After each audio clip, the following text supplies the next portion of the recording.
abwe isla markaana ay kooxda Soomaaliya isku dayday inta karaankeeda in ay guul halkaas ka keento hase yeeshee mar walba guushu khasab ma laakiin mar walba waxa khasab qof uu sanad jabin ayaa waxa jira dadku in aad uga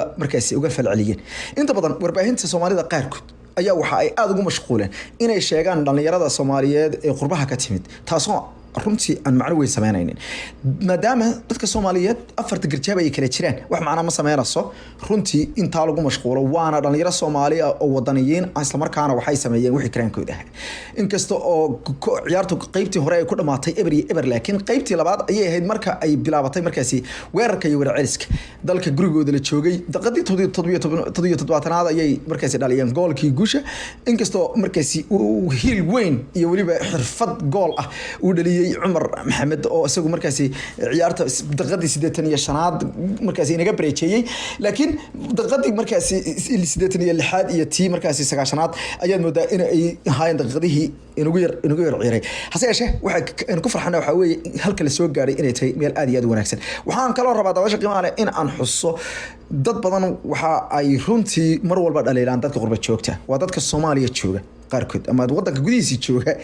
dadka qaarkoodna waxa ay runtii dadka qurba joogta ku tilmaamaan hadallo maartay xun waana jiri karaan dad qurba joogaho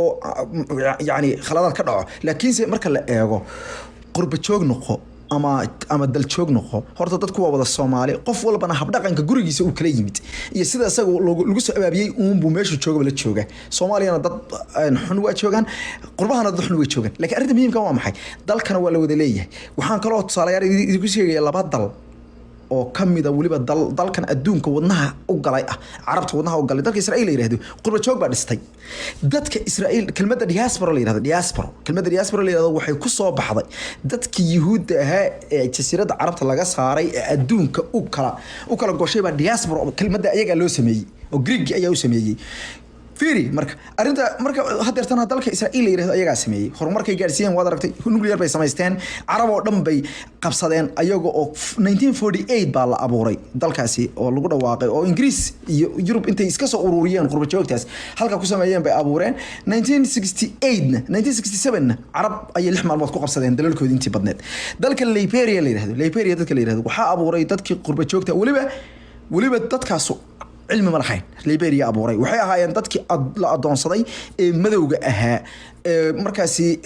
نقضي مركي دلال مركي هلين فرصتي كسو عران دلال كي لوجسو أدون صدي دلك مريكان وجبنا ولي ودك مريكا أدون نقضين أي دل ليبيريا اللي ها أبورين أيجا أبوري يجون أقون لهين اسكولو أن لو أقرين لكن دل كان قرب تشوكت الصومالية دل يرى اسكو بدر عيارس أي كمدين دل يرى بطة أدو دل أركسانو بدن كودو حي برتين وحي هايستان حرفضو مركا وحلو بهاي قرب تشوكت inay dadka ku celiso aqoon oo ay ku celiso dalkii hooyay ku celiso horumar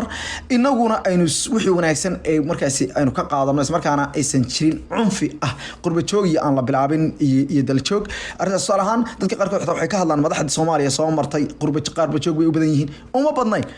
farmaajo kaliya ayaa ka ahaa passport city mashantii madaxweyne ugu dameeyay ka soo bilow Cabdiqaasim Salaad Xasan Cabdilaahi Yuusuf Ahmed Sheekh Shariif Xasan Maxamuud iyo farmaajo shanta madaxweyne farmaajo oo waliba asaguna passportkiisa celiyay baa wax passport dibadda city marka arrintu dibadda ma aha waa shakhsiyaadka arrinta aynu shakhsiyeeno isla markaana qof walba wuxuu dalkiisa u qabto aan kula xisaabtanno daawasha qiimaha leh aan ku sii wararka warbixinayna dhinaca diblomaasiyadda caalamka oo dhan daawasha qiimaha leh dadka Soomaaliyeed iyo waliba markaasi Ocean Star waxaan u rajeynayaa iyagana guul waxaan leenahay wada ku faanana soo dhawaada wadanka wala isku soo dhaweynaya waxaan aaminsanahay maanta meesha gaadhay waa meel fiican niyad jabna ma jiro liicitaan yar baa jira isla markaana Soomaalidu ma jabin dib baynu u soo xakaakumi doonaa hadii ay baydme dibka wari ya waa binti yo dilkaaga